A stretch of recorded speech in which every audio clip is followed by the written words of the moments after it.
Just one last po. Yes, ma'am. I don't know if you already asked for your reaction to the viral video of PGMA. The last time that she shook hands with you and nung pagtalikod niya is parang tila sumimangot siya. What's the relationship between you two right now po, yung status? Ni ma'am? Diyos ko naman. Napakawalang kwenta naman nung tanong na yun na ganun talaga si Gloria, matanda na yun. Yung muscle niya sa pisngi, ayaw niyang masyado kasi when you smile, ilang daang muscle, libong muscle ang ang nagagamit mo. Lagyan natin dito sa kaibigan ko. How many muscle do we use when smiling? Ayan, ganito karaming muscle yung ginagamit natin, ha? 10 to 17 facial muscles. 17 muscles yung kailangan mo pagka ngumiti ka. Matanda na si Gloria, baka pagod na yung mga muscle niya, kaya tapos bunabalik niya na kagad. Itong mga tanga naman itong mga tanong na to. Wala, ganun naman kasi talaga si ma'am. Di ba? Putangin na yan. Mantakin mo, wala na kayo maitanong. Sinong nagtanong yan? Tarantadong ng media. Putangin na yan, dapat yung sinisisante na. Ginawa na lang tindera sa palengke. Masyadong lahat na lang ginagawa ng issue. Alam mo, bubong-bubo si Inday. Yun talaga yung tanong mo. I mean, anong magagawa nun sa bayang Pilipinas? Magkaibigan ba kami ni Gloria? Ba tanong mo? Okay naman kami. Hindi lang sa akin. Nakita ko na rin siya, ganyan siya sa ibang tao. It's nothing personal. I don't think it's she's doing it on purpose and she's doing it to express disgust or to express disapproval sa isang tao. It's not the first time she's done that. We have Ms. Camille Samonte again. Then last two questions. Ma'am, just want to get your reaction kasi po dun sa House, binawasan po nila yung OVP budget. Ano po yung tugon nito? Kasi may mga ilang kongresista rin po na naghayag po na dapat daw pong bawasan itong budget dahil pilit nyo raw, ilang beses nyo raw po na ini-snub yung kanilang pagdinig.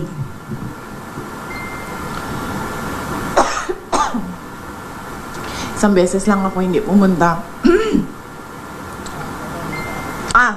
Sa plenary, 2 beses. Sa plenary, 2 beses ako hindi pumunta sa kanila.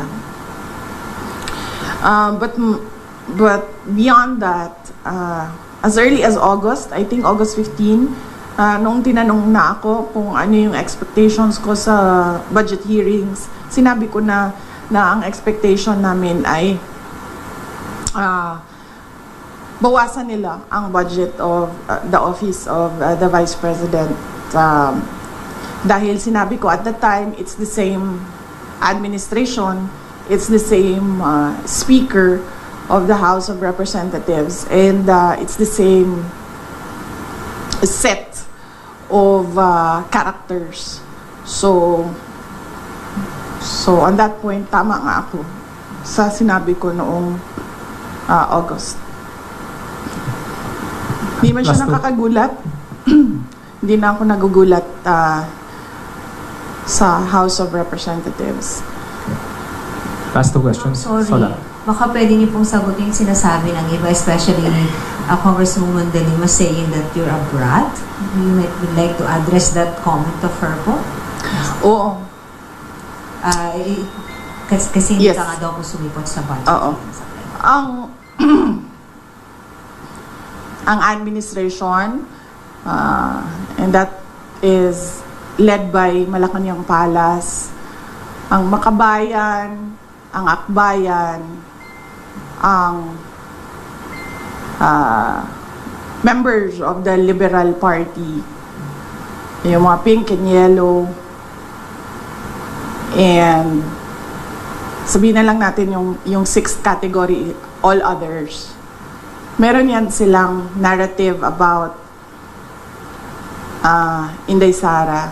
Kung napapansin nyo, paulit-ulit lang yan na sinasabi nila. Kung ano yung, at pansinin nyo din, kung ano yung lumalabas sa bibig ng Malacanang Palace, susunod yung kanilang online service providers sa news. Whether it be fake news, vloggers, totoong news, or trolling, pare-pareho yung narrative nila. At pansinin nyo, lahat ng lumabas na mga articles, isa lang yan. Sinasabi nila, number 1, pro-China. Number 2, brat. Number 3, lukaret, crazy. At number 4, nakalimutan ko yung isa. Ano yung isa, ma'am? Paulit-ulit lang yan sila eh. At confidential funds. Ilustay. Yan. Pro-China, brat, luka-luka, at confidential funds. 4 lang yan. Pansinin nyo, inuulit-ulit nila yan. Hoping siguro na one of those will stick sa image or sa reputation para makasira sa akin. So, hindi ako nagtataka na magsasabi ng ganyan si Leila de Lima. Yung word na brat, ginagamit nila lagi yan. And more than that, hindi naman kasi parent ang House of Representatives for them to say kailangan disiplinahin. Oo nga naman. Hindi naman sila mga magulang. Tsaka paano mo didisiplinahin? Sino magdidisiplina? Si Leila de Lima na mahilig sa saba. Para mo sinasabing sasabihan ko yung anak ko na wag maglandi tapos napakalandi mo. Iba-iba yung lalaki mo, di ba? Parang ano naman yun. Ito na lang, pagdating na lang sa budget. Sa parang sinasabi ni Leila de Lima, didisiplinahin niya si Inday Sara. Pagdating sa budget, meron nga siyang issue sa pag-handle ng budget. 'Di ba? Diyan sa Department of Justice, daan milyon din yata 'yan na cash advance daw, di umano na hindi niya pa nasisettle up to now. Tapos di umano, although na-acquit na siya diyan sa mga kaso niya diyan sa Bilibid, tinan mo, nangungulekta daw sa Bilibid, di umano That's sinasabing totoo. Actually, na-dismiss na nga yan pero I mean, meron siyang bahid, meron siyang mga kaimoralan sa katawan niya, meron siyang mga kademonyohan sa sarili niya. Na kung makapagsalita siya ngayon, akala mo naman siya may disiplina. Ang ina niyan, umaming ka nga na na yung asawa mong, yung driver mo na may asawa kinalantari mo Tapos nagsuntukan pa nga sila nung isa mo pang driver Walang hiya naman Dahil lang sa tinuhog mo sila pareho Tapos gusto mo ikaw ang magdidisiplina kay Inday Sara? Oo. Anong moral ascendancy meron ka? Diyos ko po. Ang Vice President.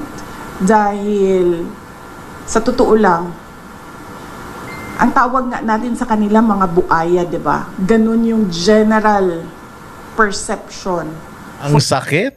Oo nga naman, di ba? For the longest time, even before this administration, sa mga pelikula noon, ang tawag nila sa congressman, buaya. So even before this institution, ganun na yung reputasyon. Oo, congressman, buaya, di ba? Ganun ang tawag sa kanila. Tapos sila na mga buwaya na may mga insertion, may mga pagnanakaw, may mga flood control projects na may mga sarili pa sila, kanya-kanya pa silang mga mga tawag din mga construction firm. Nagsiyamanan sila nung Naging mga politiko sila. Sila ang magdidisiplina kay Inday Sara. Yung the very institution na sinabi ni Pangulong Duterte, the most rotten institution in the Philippines, the Congress. Kayo ang yung problema nga sa inyo galing eh. Yung ang sinasangkot sa anomalya ng flood control, yung speaker nyo, yung pinakatatay nyo, at saka yung kanang kamay niya, yun ang itinuturo dito sa mga pagnanakaw. Tapos, meron kayong tigas ng muka na didisiplinahin nyo ang opisina ni Inday Sara? Hayop namang kakapal ng mga mukha nyo. For all members of the House of Representatives. So wala silang moral ascendancy over the office of the Vice President. But going back, that's a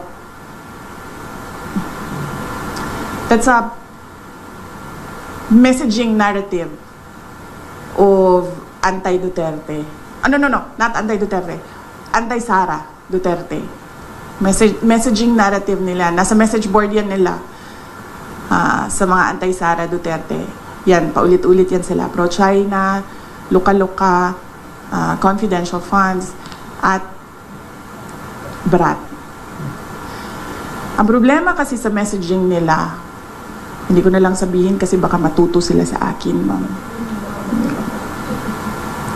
Ayoko, ma'am, pag sinabi ko, then matuto sila, and then makaisip sila ng bago. Wag na. Last question. It's a narrative by anti-Sara Duterte groups.